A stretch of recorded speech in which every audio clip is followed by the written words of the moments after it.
Стрельцы, приветствую вас! Меня зовут Ева Лехцер, вы на моем канале, и для вас я снимаю ваш таро-прогноз на декабрь 2022 года. Помогут мне сегодня в этом Таро-аркане, а также Ленорман Золотой Нити.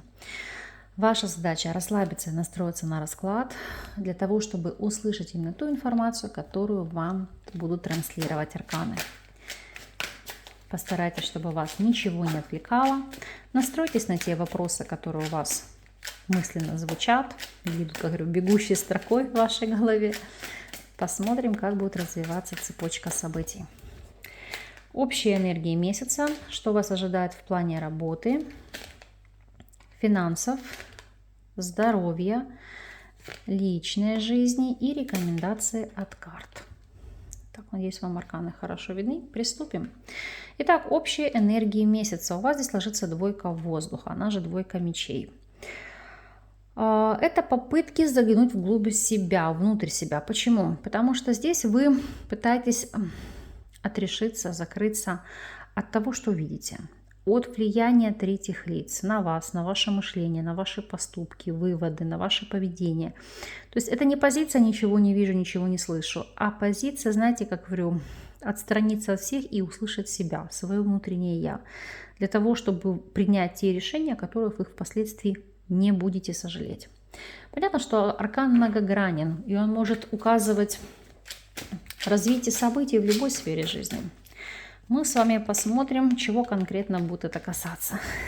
По дьяволу. По дьяволу это в первую очередь закрыться от вопросов искушений. Искушения у нас могут быть разного плана, то есть от предложения вступить в любовный треугольник, в какие-то связи, попытки строить отношения уже с несвободными людьми. Или закрыться от искушений, то есть вопросов там игромании, чревоугодия, зависимости от лекарственных препаратов, наркотических веществ, табакокурения. То есть это любого рода пороки. То есть прислушаться к себе, нужно ли это вам, хотите ли вы это вкусить, хотите ли вы это ввести в свою жизнь, и чем вам за это придется расплачиваться. У кого-то в прямом смысле слова закрыться от вопросов погружения в вопросы эзотерики или еще глубже оккультизма, да, каких-то действий. Понять, ваше ли это, тем ли путем вы идете, что вам дает это знание, эти навыки, эта практика. Если смотреть вопросы работы и вашей реализации, у вас здесь ложится двойка камней. Двойка камней, она же двойка пентаклей, это всегда вопросы лавирования, баланса, адаптация под обстоятельства, то есть быть гибким от ситуации, чувствовать рынок, чувствовать ситуацию и извлекать из этого массу пользы и выгоды. Давайте мы с вами посмотрим ситуацию для тех, кто у нас не работает, ну и по ряду причин, конечно же, работать не может. То здесь, как мы видим, у нас девятка воздуха, она же девятка мечей. Это хаос, это переживания, это страхи. А будет ли стабильность? А к чему эта стабильность приведет? А что будет завтра? А будет ли у вас финансовое обеспечение? А на что рассчитывать? А есть ли у вас ресурс? То есть это попытка в этом хаосе найти какие-то для себя запасные варианты. Или, как я говорю, план Б. Попытаться что-то раскрыть и реализовать, дать себе какую-то возможность, какую-то структуру, которая вам позволит держаться на плаву. То есть, может быть, какие-то подработки, временные заработки, но тот источник дохода, который вам дает какую-то, знаете, возможность получить островок стабильности в этом мире хаоса. И если вы у нас в статусе соискателя, то двойка камней и семерка дождя. Это не то, чтобы, знаете, как не идти за мечтой, но это не пребывать в иллюзиях. Безусловно, каждый из нас хочет найти свое место, свою нишу в жизни, заниматься тем, к чему лежит душа. Это очень важно, потому что таким образом вы выполняете свою карму, свою миссию, вы несете пользу людям. Но здесь это как не впадать в иллюзии. Если у вас не получается в какой-то одной нише, пробовать себя в другой и не бояться своих желаний, своих целей, самое главное. Не бояться, что у вас не получится, всегда пробовать. Но не попробовали, пойдете другой дорогой, в другом направлении. Но вы должны доверять себе. У вас об этом говорит первая ключевая карта. Если вы у нас наемный сотрудник, опять же, двойка камней и восьмерка воздуха, она же восьмерка мечей. Отстраниться от хаоса, от сплетен, от интриг, от принятия чьей-либо стороны в каких-то конфликтах, быть отрешенным.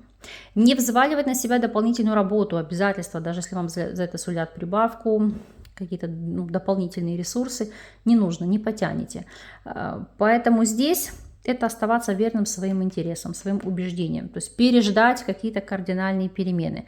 Потому что для кого-то это может быть смена руководства, как следствие адаптация, либо смена условий труда. Знаете, как не то чтобы это принять смиренно, но переждать этот период перемен, этого хаоса, и потом уже смотреть, каким путем идти вам дальше. Если вы владеете собственным бизнесом, то десятка дождя, она же десятка чаш, это, знаете, как восстановление после крушения. Вот видите, здесь на фоне там сгоревший дом, но семья целая, сохранность. Сохранить основные ценности. Даже если что-то у вас не получается, вы должны понять, что вы всегда сможете начать с нуля. Попробовать нечто новое, нечто иное. Не нужно опасаться каких-то перемен, потому что любой предприниматель, я думаю, в своей жизни не единожды начинал наново, поднимался из каких-то сложных ситуаций, так и здесь. Это воспрянуть духом и понимать, что у вас есть внутренний стержень, поддержка, опора, это самое важное, и вы сможете начать даже после каких-то потерь вашу деятельность там, на новом месте, с новыми ресурсами и, допустим, с новым коллективом. То, что у нас идет по вопросам финансов. Девятка дождя. Девятка дождя – это карта комфорта, то есть финансовая стабильность здесь есть. Несмотря на весь этот хаос, то есть есть ресурсы, которые отложены. И опять же, есть помощь и поддержка, то есть вам оказывают финансовую помощь. Вам будет на что опереться и жить в комфорте, потому что вы ощущаете себя здесь счастливыми. И здесь, если вы видите, вообще идет как процесс, как клятвы, бракосочетания, потому что девятка чаш – это открыть свои эмоции, это жить в удовольствии, жить в роскоши, в согласии, в любви. То есть о финансовой стороне вопроса здесь беспокоиться не стоит. Вопрос о здоровье. У вас прям, я не знаю, сегодня одни карты дождя, одни карты воздуха. На здоровье восьмерка дождя очень часто указывает о внутренних эмоциональных переживаниях, с которыми вы не в силах, не в состоянии совладать. То есть это может быть период внутреннего стресса, от которого вы все время отмахивались, закрывали глаза, а теперь он выльется наружу. То есть это беспричинные слезы, сентиментальность, повышенная обидчивость. Я не могу сказать, что истеричность, это не так, но знаете, это больше вот нестабильный психоэмоциональный фон. Опять же, вопросы нарушения кровотока, лимфотока, усложнение ситуации, усугубление у тех, у кого варикоз. Поэтому следим за питьевым режимом, за вопросами питания и, конечно, за психоэмоциональной составляющей вашего здоровья. Что у нас с точки зрения личной жизни? Здесь у нас ложится тройка камней. Тройка камней вообще карта, которая говорит о том, что замужем за работой. То есть даже если вы в стабильных союзах, вы всецело будете погружены в свою какую-то реализацию, в заработок, в социальное развитие. То есть больше зациклены, сконцентрированы на этом. Безусловно, для кого-то это может отыграться как ситуация служебного романа. Мне часто говорят: ой, у меня на работе одни девочки, с кем у меня нет служебного романа. Ребята, вы должны понимать, что служебный роман – это не всегда человек, с которым вы работаете плечом к плечу. Это может быть и заказчик, клиент, либо, не знаю, там, коллега из какой-то другой подрядной организации. То есть это не всегда человек, с которым вы прям сидите там, не знаю, за одним рабочим столом. Важно это понимать и осознавать. Итак, для тех, кто у нас свободен.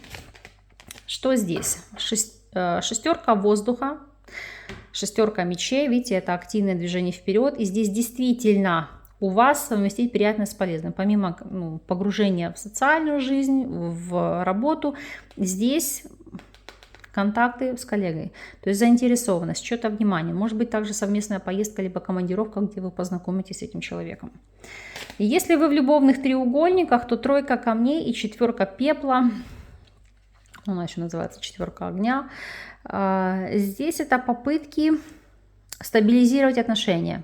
У кого-то может быть даже вопрос шведской семьи, либо просто открыто заявить, что да, там один человек живет на две семьи. У кого-то это даже вопрос принятия, потому что удобно будет всем, либо замалчивание этой ситуации, но для вас это как камень с плеч, как груз с души, ну и как следствие стабилизации текущего положения вещей. И если вы уже в стабильных отношениях, то тройка камней и четверка дождя указывает, знаете, как на некую не то что отрешенность, может быть внутреннюю обиду на партнера или партнершу, потому что они всецело погружены в работу, в карьеру, в реализацию, в заработок, и на вас несколько не хватает здесь времени. Ну, знаете, как обстоятельства диктуют свое развитие событий. И совет. Совет у вас падает, как видите, здесь 5 воздуха, она же 5 мечей. Это карта внутренней боли. Очень часто я называю картой Ахиллесовой пяты, потому что здесь нет победителей, есть одни проигравшие. То есть не пытайтесь сделать кому-то больно, от этого пострадаете сами. То есть не пытайтесь с кем-то выяснять взаимоотношения, потому что ситуация обернется против вас. Не власти в конфликты, не власти в разборки, выяснение отношений, какие-либо ситуации. Если просто воспринимать ситуацию как вопрос поражения, потери чего-либо, то есть статуса, имущества, да, вот я здесь говорила по ситуации. Смотрите, человек встает с колен, то есть да, это боль, это потери, но вы поднимаетесь. То есть с гордостью принимаем, с достоинством те уроки судьбы, которые нам идут свыше. Это вопрос нашей кармы, да, каждого из нас, перемены, которые идут. Но вы должны осознать, что жизнь на этом не завершается, не оканчивается. Поэтому как бы не было сложно, идем дальше. И сейчас с вами посмотрим неожиданность периода, какова здесь будет ситуация. Что у вас здесь? Ключ, солнце и корабль. У вас замечательные арканы выше, тем более дно колоды еще клевер. Видите, все, что не делается, все к лучшему. Выход, озарение, ясность. Найти сложный выход из любой ситуации. Движение вперед, движение к переменам.